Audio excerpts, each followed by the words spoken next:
morning, everyone. Welcome to Daily Faith Builder. It's Wednesday morning. Hope you're well.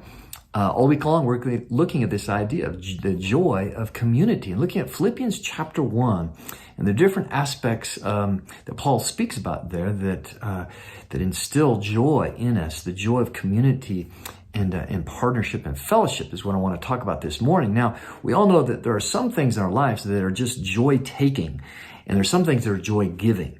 And there's a lot of joy killers out there. And we need to grow in understanding, really, and take a look at our life. There's certain things we need to cut out if they are joy killing. Some are very obvious in our lives. Some are very subtle and deceptive.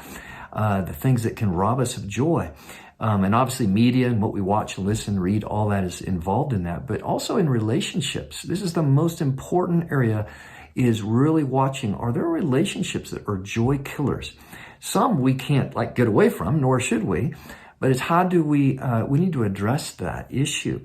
Now, what Paul speaks about here with the Philippians, he had this wonderful experience with the Philippians of this incredible fellowship, koinonia, and partnership in the gospel.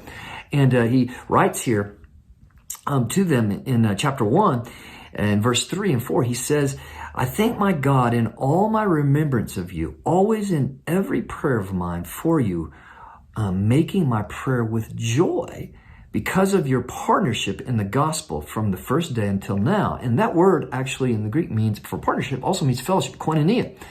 And there is this aspect of fellowship of believers and the partnership in the gospel together for the purposes of God that creates joy.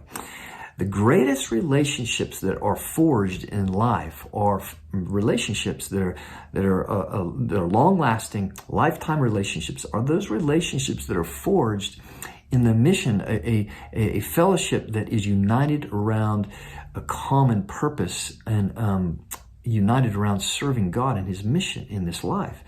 And this is what should be a part of a marriage. Marriage should have a common mission. This is why the Lord tells us to not marry outside of the Lord, that we're united on that and we can grow in that mission and purpose together. But with our church family, it is important that we understand this important idea of fellowship, and that when we fellowship at the beginning, it's just friendship, getting to know each other, but it must move to the partnership aspect of that we are locking arms and we have a single purpose together, single-mindedness that he gets into chapter 2 about carrying on together for the kingdom of God and for His mission. And I think this idea of purpose is so key, right? Is that it's hard to be joyful if I'm really struggling with my purpose in life. It's really hard to be joyful because, boy, we're just directionless. And God wouldn't have us directionless. I mean, in other words, purpose should transcend, if you're a follower of Christ, it should transcend my vocation and what I'm actually doing. We're going to have times of vocational transition and many transitions in life, but we should be growing in a real sense of our purpose. And that purpose, no matter where we move or whatever, should be rooted in a fellowship of believers where we can lock arms and we have that unity of purpose in what God has called us to. And that begins with loving each other and then loving the world, right? With the gospel of the kingdom of God.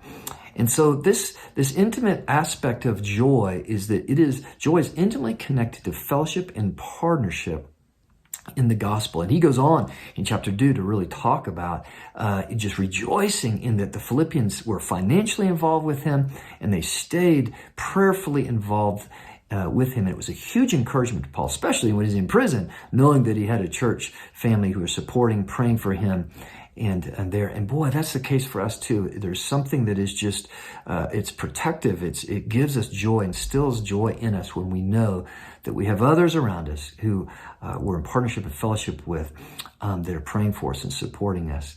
So I hope that encourages you this morning on our journey this week about joy.